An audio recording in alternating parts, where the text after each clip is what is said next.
Disturb करबो का। देखिए भाइयों बोला तनी हमहू बोला तनी ठीक बा दोनों आदमी के चलता। देखिए यही में बा कि दैया फेन चुमावे चलेली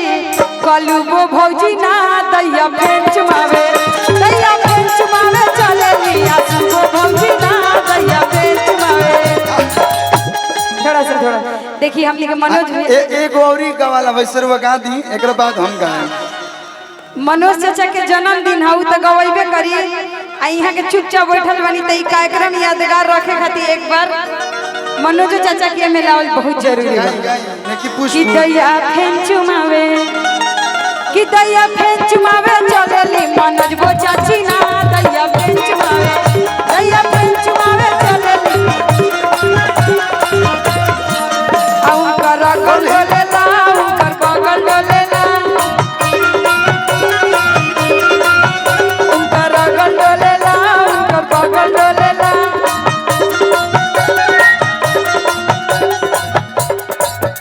उनका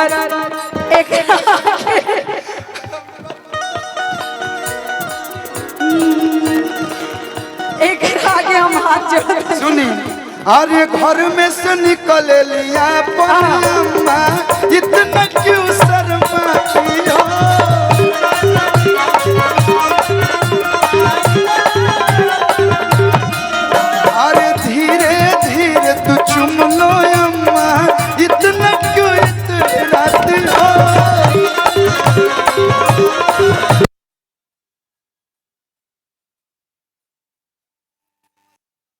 उनके गीत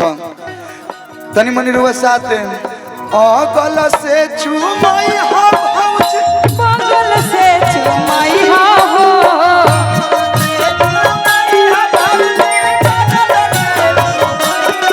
रुकी बिना दुल्हा के ठीक नहीं बाबू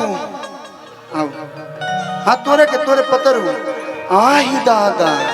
देखत रही दुल्हा बने दुल्हा तेरा गोलुए भाई लगता है।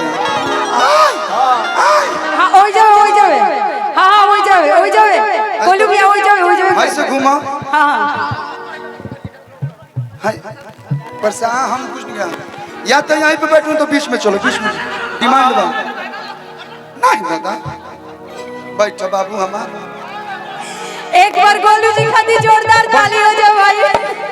बैठा के कुर्सी ले आए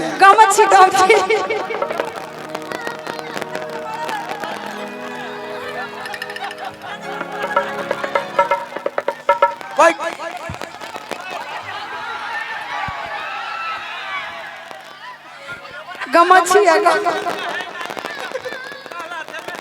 हाँ धैले रहा दुल्हा मानत नहीं के लव मैरिज करी अरेंज मैरिज कराई। अरे देखो ये न दुल्हा देख लव मैरिज कर चाहता और क्यों लौकत नहीं के बाबू हमारे छोटका आओ है ना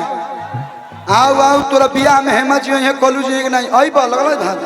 माने हेमा जी या कॉलू जी नहीं है देख लो हेमा जी है कॉलू जी है कि ना है देखो फ्री में हम गावत लेकिन ना मान लो कहां गल भाग रोवा पूछ लियो में से जे आवे के बाद आओ बाबू एकरा के चढ़ाइए तो आओ हीरो आओ तू वायरल हो जेबे बाबू यहाँ बैठ जाओ तू यहाँ पे नीमन हमारे बाबू तनी 20 रुपया दे बोलो 600 को फुलवा तनी हाथवा में तोड़ के दे दे आराम से है नहीं आज बाबू है नहीं अरे मर्द हई का को दला यार दूल्हा ज्यादा में हां बैठ इधर बैठ तनी फूल तोड़ के दे बोलो फुलवा तोड़ के दे दे भाई दादा है ए हेलो बाबू सर ए केन का ना हुआ ए बात यार का कह देला यार लड़का हमर सुन रहा है आओ बाबू चुमाओ तो अगल से चुमाई हो भाभी बगल से चुमाई हो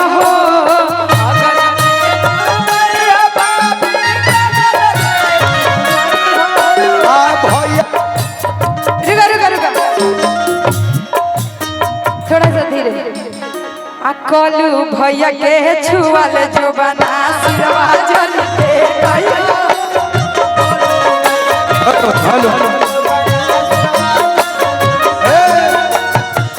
मामी आओ है आओ आओ आओ हई लड़को के भाग जागल लड़का के बाबू कोई कितना सुनर सरहज मिलल हमरा के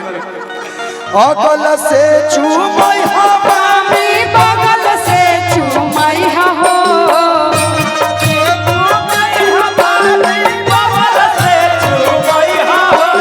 मामा लोग के छुअल जो बना माथे जनी थे कहिया गुडू बाबा के छुअल जो बना। अब देखिए का नाम हो लुल्ला लुल्ला होय तक अन्नी मने यूट्यूब हो गए। हाँ बोली कुछ बोल चाह दिन दूल्हा ऑन स्टेज है किया गाना में हाला भइल गुडू गुडू बो के चूमे के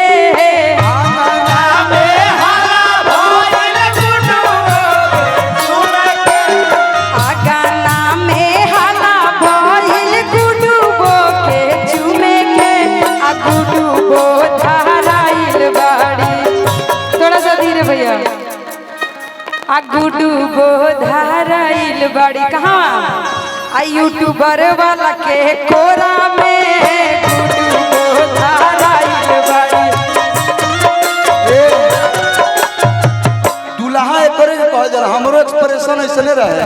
बियाह करबा बाबू ना का करता रह परीक्षा आवता अच्छा चलिए बहुत बहुत धन्यवाद एक बार बबुआ खातिर जोरदार ताली बजा दिलो आइले कम चीज देले बबू लेके चल जो 100 रुपया अब उठा उठा के मेहरा लेके जो उठा बाराती जाइए उठा ऐसा ही जा ऐसा ही आइले कम चीज ए बाबू एकरा साथे के आइल बजी 100 रुपया हेलो परीक्षा चलिए बहुत सुंदर देखी ई तो हो गई पीछे रहना कलू भैया हमनी के गौर गावल जला जब कन्या मारे जब घरे आवेले ससुराल में तो आवेले कि हड़ बड़ा कन्या चले हारा जो के जामला है हड़ बड़ा कन्या चले हारा जो के जामला है धीरे धीरे हमारे बाजू चलस पति साहेब के जामाला है धीरे धीरे हमारे बाबू चलस पति साहेब के भैया। जामाला है। हेमा जी दे दो तनी दे दो ए साली सहारा होए तनी दे दो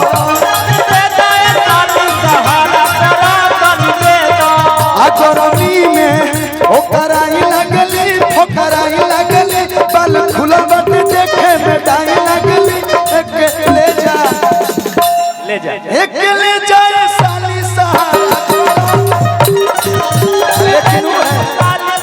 लेकिन उहे गर्मी में ओकराई लगली फोकराई लगली बल खुलल बटे देखे में डाई लगली लेकिन उहे गीतिया उहे साली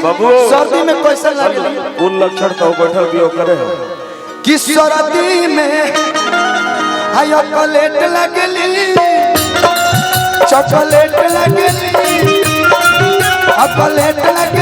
चॉकलेट लगली तुम दे दो ए साली सहारा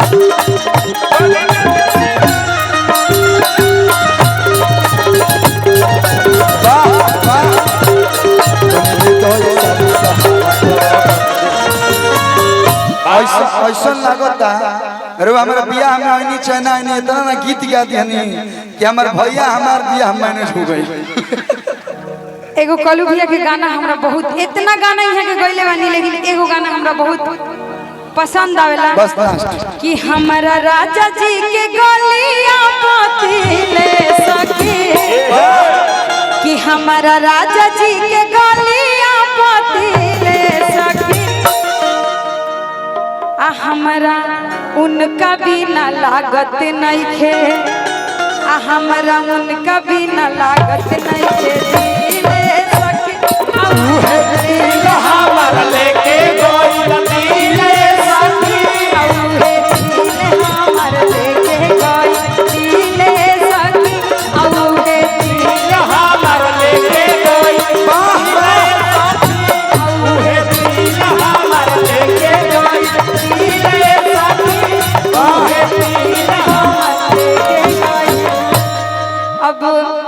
भैया अपन जौन गायक बगाई बस यूट्यूब वाल भैया से रिक्वेस्ट बा सब लोग से कि प्लीज कुछ उठपटांगी नहीं खे लिखला की जरूरत ऐसा हो व्यूअर चल जाए छठ गीत अच्छा एक